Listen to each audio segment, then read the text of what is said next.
آپ کو یاد ہے میں نے ایک تسبیح بتائی ہوئی ہے، جو بندہ یہ تسبیح صبح شام پڑھے گا، میں نے اس کے کوئی کام اٹکتے نہیں دیکھے، اس کو بھٹکتے نہیں دیکھا، اس کو ذلیل نہیں دیکھا، اس کو خوار نہیں دیکھا، اس کو رسوا نہیں دیکھا، اس کو پریشان نہیں دیکھا، اس کو مایوس نہیں دیکھا، اس کو الجھنوں میں نہیں دیکھا، اس کو برباد نہیں دیکھا، اگر برباد ہے تو شاد دیکھا، مایوس ہے تو خوشحال دیکھا، مقروض ہے تو ہرا بھرا دیکھا، مریض ہے تو صحت مند دیکھا، بھٹکا ہوا ہے تو اہدنا الصراط المستقیم کی راہیں پاتے دیکھا، گناہوں میں الجھا ہوا لچڑا ہوا ہے تو ولایت کے تاج سجتے سجاتے دیکھا۔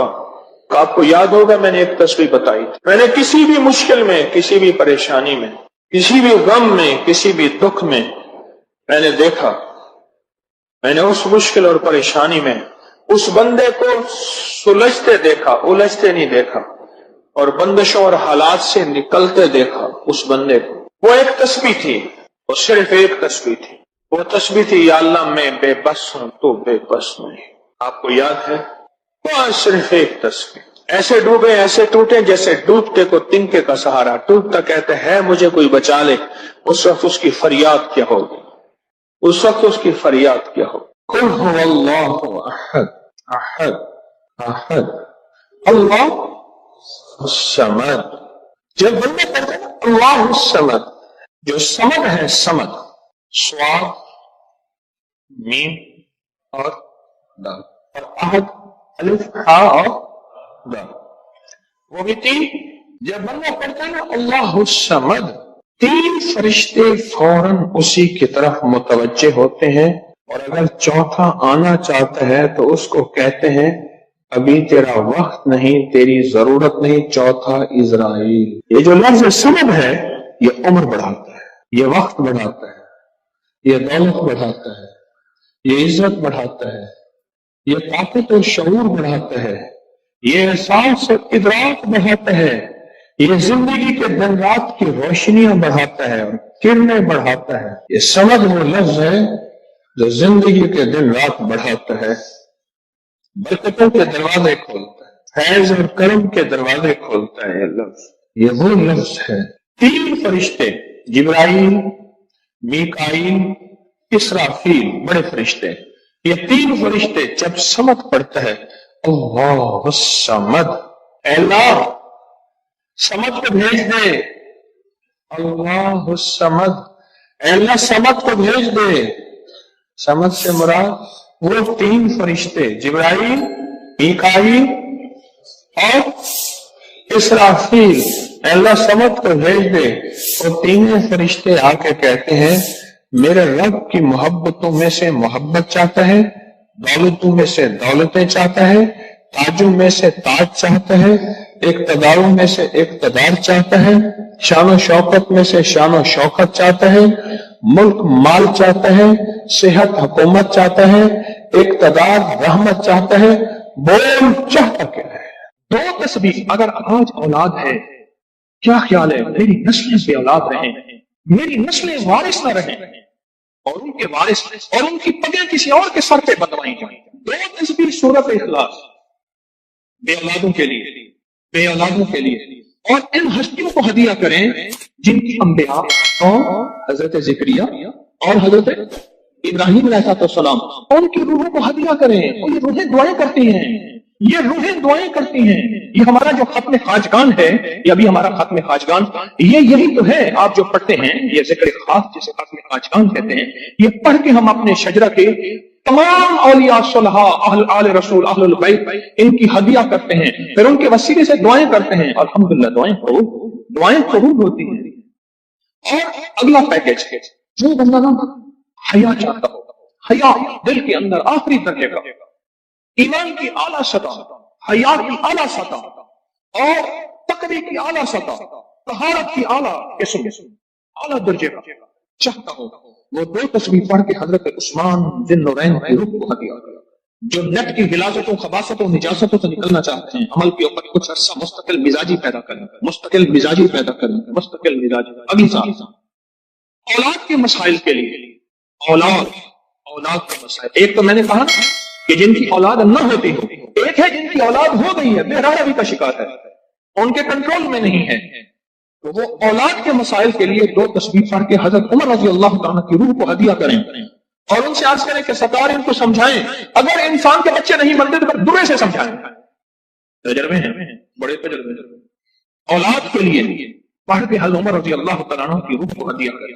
اور بتاؤں، گھر کے جھگڑے، گھر کی الجھنیں، گھر کی ناچاکیوں کو ختم کرنے کے لیے اگر 2 تسبیح صبح شام، 2 تسبیح صبح شام سورۃ اخلاص کی، یہ آپ کو اس لیے بتا رہا ہوں، کسی کا کیا مسئلہ، کسی کا کیا مسئلہ، کسی کا کیا مسئلہ، کسی کی کیا مصیبت، کسی کی کیا الجھن، کسی کی کیا تکلیف، آپ میں سے جو جس مثلا کسی کی بے اولادی ہے تو وہ بے اولادی والی 200 پڑھ لیں، کسی کی اولاد ہے لیکن اولاد کے اندر نافرمانی ہے تو وہ یہ پڑھ لیں، کوئی ایمان حیا اخلاق اور بہت زیادہ تقوی چاہتا ہے تو وہ یہ 200 دفعہ پڑھ کے حضرت عثمان والا عمل کر لیں، اور کسی کے گھر میں سکون، زندگی میں چین، اور میاں بیوی بہن بھائی آپس میں محبت چاہتا ہے، محبت چاہتا ہے، 200 دفعہ پڑھ کے وہ حضرت علی، سیدہ فاطمہ، حضرت عائشہ اور کملی والے کی بارگاہ کی خدمت میں پیش کرے، پھر گھر میں سکون اور چین، گھر میں سکون اور چین۔ اور بھی ہے پیکج ایک میرے پاس، مالدار بننے کے لیے 3 انبیاء، نبی بھی تھے، پیغمبر بھی تھے، رسول بھی تھے، اور مالدار بھی تھے، اور بادشاہ بھی تھے، اور کنگ بھی تھے، اور خزانوں کے مالک بھی تھے، ایک داؤد، ایک سلیمان اور ایک یوسف صلی اللہ علیہ وسلم، یہ 3 انبیاء تھے۔ 2 تسبیح اخلاص کی پڑھ کے ان انبیاء کی روحوں کو ہدیہ کیا کہ مولا تو شہنشاہ ہے، تو کریم ہے، تو ان کو دے سکتا ہے، ہمیں نہیں دے سکتا، تیرے خزانے میں کمی نہیں ہے۔ اچھا اگر بظاہر ملتا نظر نہ آئے، چھوڑنا نہیں ہے، چھوڑنا نہیں ہے، کیوں؟ رب کا بھیجا ہوا میسج، ہر میسج ریسیو میسج، میرے اللہ کا ہر میسج ریسیو میسج ہے، میرا اللہ کا کوئی میسج ڈیلیٹ میسج نہیں ہے، میرے اللہ کی ہر دعا قبول پہنچتی ہے، یا میرا رب قبولیت کا اسی وقت نظام مقام دکھاتے ہیں، یا پھر نسلوں کو تمغری دے کے دکھاتے ہیں کہ میرے بندے تو مایوس ہو گیا، کیوں؟ میرا جی یہ چاہتا تھا کہ تجھے آخرت کا کنگ بناؤں، تو دنیا کا کنگ بننا چاہتا تھا، میں تجھے آخرت کا بادشاہ بناتا ہوں، اور آخرت کی بادشاہت چاہتا ہے تو یہ میرے پاس نظام ہے۔ اور ایک میری درخواست ہے، جو بندہ یہ حسرت کرتا ہے اما ابا کی وہ خدمت نہ ہو سکی جو میں نے کرنی تھی، اما ابا کی وہ خدمت نہ ہو سکی جو میں نے کرنی تھی، ساس تھی، سسر تھے، میں ان کی وہ خدمت نہ کر سکا، کوئی گستاخی بے ادبی ہو گئی، بڑوں کے استاد تھے، محسن تھے، پیر و مرشد تھے، یا میرا کوئی صاحب کمال، میں ان کی وہ خدمت نہ کر سکا جو کرنا تھا، ان کے کچھ خطوط ہیں، کچھ کمیاں ہو گئی، کچھ گستاخیاں ہو گئی، کچھ یہ چیزیں ہو گئی، تو ایسے شخص کو چاہیے وہ 2 تسبیح صبح شام یا دن میں 1 دفعہ سورۃ قل هو اللہ کی پڑھ کے ان کی روح کو ہدیہ کرتا رہے، ہدیہ کرتا رہے، ہدیہ کرتا رہے، ہدیہ کرتا رہے، اور بڑا ہدیہ ہوگا۔ شاہ نیاز رحمۃ اللہ علیہ کے پاس ایک بندہ آیا، کہنے لگا حضرت دعا فرمائیں، فرمایا چھوٹی دعا کروں یا بڑی؟ بڑی دعا فرمائیں، تو فرمایا پوری امت کے لیے بیٹھ کے رو، اور پوری امت کی مغفرت کی دعا میں۔ تو میں آپ کو عرض کر رہا تھا کہ 2 تسبیح اگر آپ چاہتے ہیں تو پھر پوری امت کو دے، پھر اماں ابا کو دے، پھر ساس سسر کو، یا اپنی بیوی کو، عزیز کسی کو دیں، پہلے پوری امت کو دیں۔ آج کی بات، میرے پاس ایک صحابہ مجھ سے کہنے لگے جی میں نے، آپ نے مجھے لقد جاءکم رسول بتایا تھا، نہیں بتایا نہیں تھا، میں نے آپ کا سنا تھا لقد جاءکم رسول، اور میں نے بہت پڑھا، میں نے کبھی تک دولت مند نہیں ہوئے، دولت مند نہیں ہوئے، ساتھ بیٹھے ہوئے تھے ایک صاحب، ہو گیا دولت مند، میرے مدینے والے کی یہ نعت ہے، سورۃ توبہ کی آخری 2 آیات، لقد جاءکم رسول من انفسکم سے آخر تک، یہ سورۃ توبہ کی 2 آیات، یہ میرے مدینے والے کی شان ہے، شان ہے۔ اللہ میں دولت مند ہو گیا، کیا پایا اس آیت سے؟ ریس پایا، کیا پایا؟ کہتے الحمدللہ وسیع کرو۔ ان کے ساتھ بیٹھے ہوئے تھے صاحب وفاقی وزیر، میں نے بات کی نا تو وہ کہنے لگے کہ بہت ہے، بہت ہیں ان کے پاس، اور اس کی بنیاد کیا؟ میرے مدینے والے کی شان ہے۔ سورۃ توبہ کی آخری 2 آیات۔ مجھے اجازت ہے، کہنے لگا آپ نے مجھے یہ آیت بتائی تھی، میں گاڑی میں جا رہا تھا، آگے آئے ٹینکر پھٹا اور میری گاڑی موم ہو گئی، کوئی طاقت تھی، میں باہر کھڑا ہوا تھا، پتہ نہیں کیسے کھڑا۔ الیکشن کے دوران میری کارنر میٹنگ کی جلسے ہوتے ہیں، میں یہ آیت پڑھ رہا تھا، دل میں آیا بس میں چلا جاؤں، یوں میں گیا اور ٹرانسفارمر میں بم پھٹا اور وہ پھٹ گیا۔ سورۃ توبہ کی آخری تو آیات، یہ میرے مدینے والے کی نعت ہے، یہ میرے مدینے والے کی شان ہے، اس میں حفاظت ہے، اس میں کفایت ہے، اس میں کفالت ہے، اس میں روحانیت ہے، اس میں نورانیت ہے، اور اس میں مدد۔ کیا بتاؤں، ہارون رشید کی ایک باندی تھی، بہت اس سے محبت تھی، دل تھا، الفت تھی، شکل و صورت کی بیچاری بالکل مختصر تھی۔ ہمارے ہاں ایک بندہ تھا، وہ شکل و صورت کی مختصر کو اتنا کہتا تھا کہاں کوجی ہے، کوجا، پتہ نہیں آپ کوجا آج کی نسل کو کیا پتا کوجا کسے کہتے ہیں؟ ایک کوجا تو بھی آپ کہاں کوجا، اور میں کہاں کوجی تو جو اتنی رات ہے جو پاگل کیا گیا وہ تو گئی، اب ساتھ بیٹھا رو رہا ہے اور اس کو غسل دے رہے، اس کی بالوں کی نا وہ لٹیں ہوتی ہیں، لٹوں کی میجی میں سے ایک تعویذ نکلا، یہ وہ تعویذ نکلا اور وہ تعویذ جس کے ہاتھ میں آیا اب محبتیں اس کی طرف چلی گئی اور کہنے لگا ہاں ویسے بھی شکل صورت کی اچھی نہیں، اس کو بس نہلا کے دفنا دینا اور تم نہلا کے میرے پاس آ جانا۔ بندہ کیا تھی تھی پاگل تھی، کوئی خدا دا نام مانتا، اس نے کہا اس میں نہیں، اس تعویذ میں جس کے پاس آئے گا جب اس تعویذ کو کھولا وہ ایک خاص ترتیب سے لقد جاءکم رسول لکھا ہوا تھا۔ محدثین نے لکھا ہے، بڑے بڑے اولیاء نے لکھا ہے، صلحاء نے لکھا ہے، اس تعویذ کے اندر، اس آیت کے اندر اللہ نے یہ تاثیر بھی رکھی ہے کہ اگر اس آیت کو انسانیت کی محبت کے لیے، عالم کی محبت کے لیے پڑھا جائے تو اللہ پاک انسانوں اور عالم کو محبتیں اور تسخیر پیدا کر دیتا ہے، حتیٰ کہ آپ اس آیت کو جنات کی محبت کے لیے پڑھیں تو میرے پاس واقعات ہیں کئی کہ جنات دوست بن گئے، تابع نہیں کرنا، کبھی یار بنانا، دوست بن گئے۔ اس آیت کو ایک بندے نے جنات کی محبت کے لیے پڑھی کہ یا اللہ جو جن نیک ہے وہ میرے دوست بن جائیں، وہ خود بخود آ گئے، خود بخود آ گئے، اور جنات کی محبت میں دیوانے، اور جن ہیں جو دن رات محبت ہے، دن رات پیار ہے، اور دن رات کہتے ہیں کوئی خدمت، کوئی کام، کوئی ہمارے لائق حاضری حضوری، دن رات۔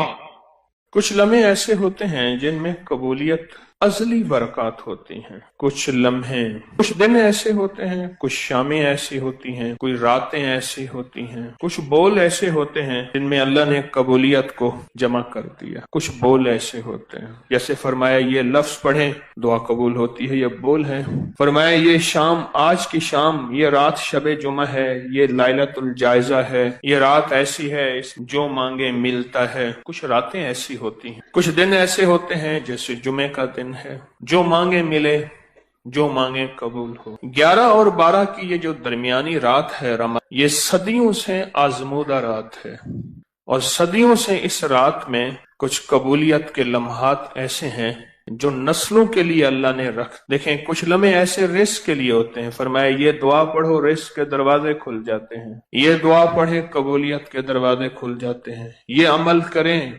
مغفرت کے دروازے کھل جاتے ہیں۔ بالکل اسی طرح یہ جو 11 اور 12 کی درمیانی رات ہے جو آج ہے، اس رات میں اللہ پاک جل شانہ نے کوئی خاص کوئی عطا رکھی ہے اولاد کے، بخت کے لیے، نصیب کے لیے اور مقدر کے لیے، بخت کے لیے، نصیب کے لیے، مقدر کے لیے۔ مجھے وہ گھر یاد ہے اچھی طرح سے، وہ نواب کا وزیر تھا اور نوابی دور تھا، اور وہ دور جب نواب ہوتے، اس کی بہت بڑی حویلی تھی، بہت بڑا گھر تھا، بہت بڑی حویلی تھی۔ شاید اس نے اپنے لیے سب کچھ مانگا، اولاد کے بخت اور نصیب کے لیے نہ مانگا، اس نے اپنے لیے سب کچھ مانگا، اور یوں اس کی آنکھیں بند ہوئیں، یوں آنکھیں بند ہوئیں، اور پھر بخت بھی گیا، نصیب بھی گیا، مقدر بھی گیا، رزق بھی گیا، راحت بھی گئی، آرام بھی گیا۔ معلوم یہ ہوتا ہے اس بندہ خدا نے 11 اور 12 کی رات کو کیش نہیں کیا تھا، نسلیں عیش نہ کر سکیں، نسلوں کے مقدر اور بخت نصیب نہ بن سکے، بخت اور نصیب نہ بن سکے۔ اور بیٹے اپنی دنیا میں ایک چہتی بیٹی تھی، میں چھوٹا سا تھا، میں نے اس کا کفن دیکھا، اور اس کا کفن